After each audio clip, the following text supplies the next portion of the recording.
Monsieur le Président, chers collègues, mon intervention se concentrera sur les axes dédiés aux aides directes aux entreprises, à la formation professionnelle et à l'apprentissage qui, il faut le dire, les parents pauvres de ce budget primitif. Vous avez beau vous autosatisfaire de manière assez grossière, d'ailleurs, de votre action économique en vous vantant, sans la moindre modestie, d'avoir toujours su encourager et valoriser l'innovation et l'attractivité et d'avoir posé les jalons de la résilience de l'économie néo-aquitaine. Le budget que vous nous présentez est extrêmement bancal et hors sol dans une année pourtant essentielle.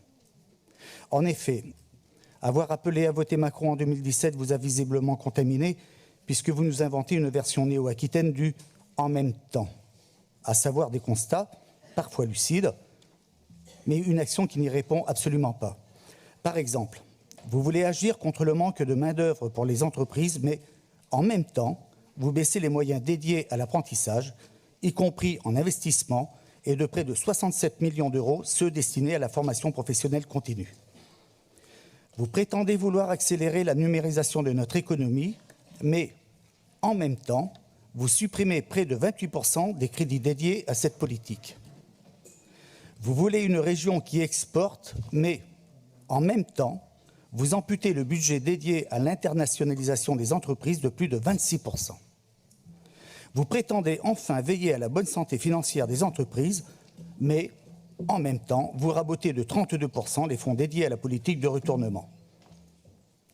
Pour un président qui ne cesse de se présenter comme pro-entreprise et pro-emploi, nous retiendrons surtout que le premier budget de ce nouveau mandat est à des années-lumière de l'effort fourni en 2021. Pour votre défense, vous prétendez que les besoins de notre économie sont eux aussi bien moins importants que l'année dernière. C'est faux. Certes, vous deviez réaliser un effort important pendant la crise, mais cet effort doit être maintenu à minima pour permettre la relance et contrer ces éventuels effets décalés.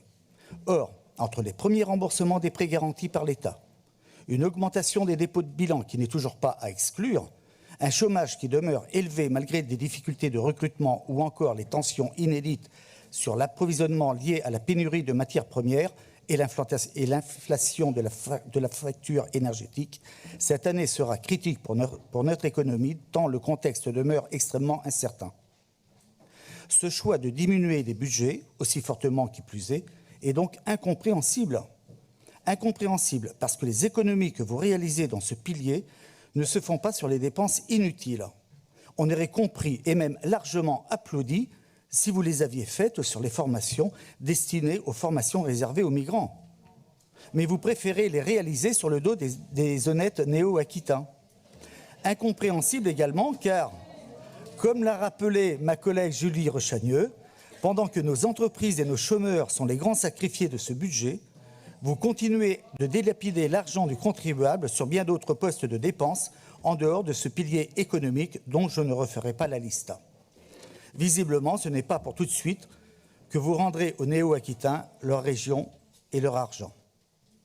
Je vous remercie.